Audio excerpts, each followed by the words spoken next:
Hi, I'm Noor. And I'm Nikki. And we are the Compass Podcast. Today, we will be talking about inclusivity and our thoughts regarding women in STEM. We're so happy you joined us for our first episode. Stay tuned. This is a really important topic to us because as women in STEM, it's touched us personally. We've had many experiences where we felt we haven't been able to achieve as much as our male peers. To start off, we will be jumping into our research on the topic. According to the U.S. Census Bureau, women make up only 27% of the STEM workforce. Education and perception seem to be the two key factors depicting why there aren't as many females as possible in the STEM field. Toxic stereotypes and educational differences start as early as the third grade, according to Thomas See, a research associate at the National Bureau of Economics Research. Now for the big question, why are there less women in STEM? So a first reason is lack of role models.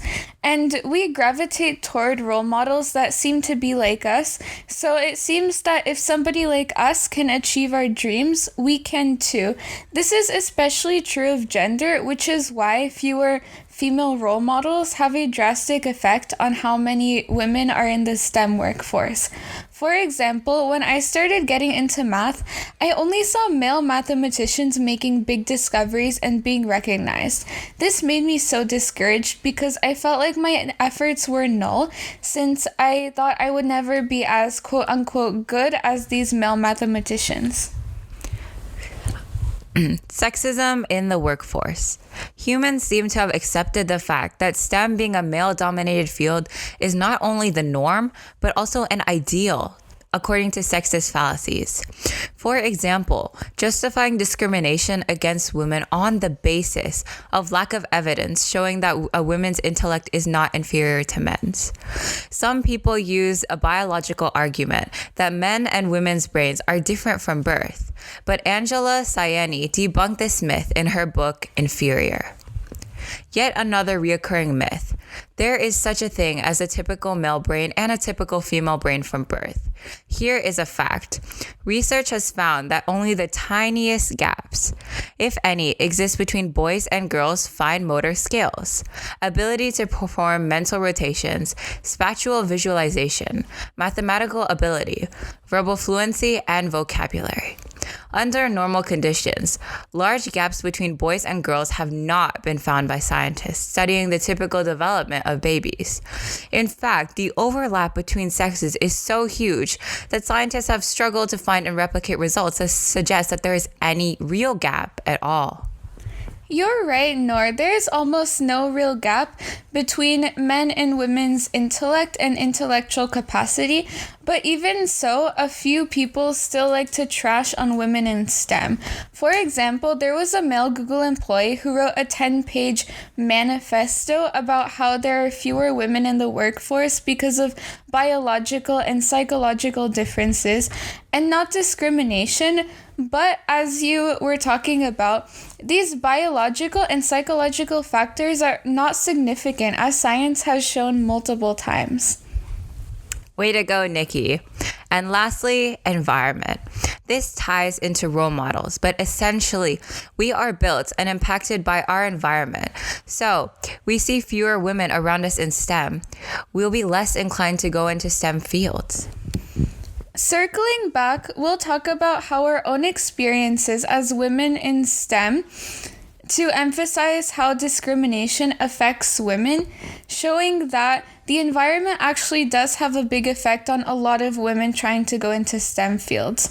So my personal experience is that I've always loved math and problem solving since I was a little kid, but I didn't always know about discrimination in STEM fields and just like to spend my time solving math problems and reading about past mathematicians.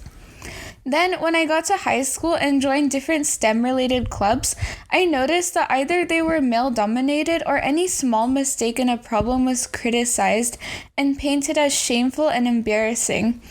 This was so frustrating to me, and honestly, it made me feel like I was inferior to other people in these clubs, and the problems I would have loved before because of their challenge and their new approaches they required became discouraging for me. So I ended up quitting and joining more humanities-focused clubs because I hated the way I felt in these STEM clubs. And there needs to be a more accepting environment in STEM programs to keep women like me motivated to stay and people in general to feel comfortable sharing their opinions or questions. That feeling of oppression must have been sickening. So now for my personal experiences and thoughts about being a woman in STEM. So here's a brief story time. As early as the 3rd grade, my brain was deluged by false information from not only peers, but my friends and family too. Statements like, I quote, girls just aren't as good at math. I'm old enough now to know that those null statements were not just justifying discrimination against women by appealing to its prevalence in society, but also trying to push down women as a whole.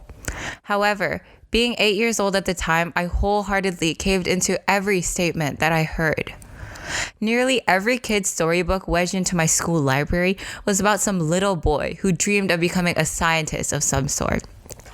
Since humans naturally gravitate towards role models, I repeat again, who tend to be most like themselves, while those little storybooks boys had a plethora of successful male scientists to read up on, I'm sure girls like Nancy Drew felt as if her options were obstructed and limited. To some, growing up, I have constantly felt that despite my best efforts in STEM classes, my work will always be in some way disregarded. And nobody should ever have to feel like that. All of our personal experiences as women in STEM show that we really need more representation, and we need to feel like there's a more opening community in STEM to share our questions and to be heard. So women in STEM have to go through a lot of different roadblocks to find the right path for them. And in conclusion, I think that even though they stay on the STEM path through all of these discriminations and oppressions, women in STEM slay. I agree. And I feel that once we can get past this roadblock of oppression, women in STEM will be able to do so much more. And I'm looking forward to seeing all of my generation's accomplishments. Thank you so much for listening. We hope that you enjoyed our first episode of Compassed. Stay tuned for more episodes on various topics in the future. Thank you again. Thank you.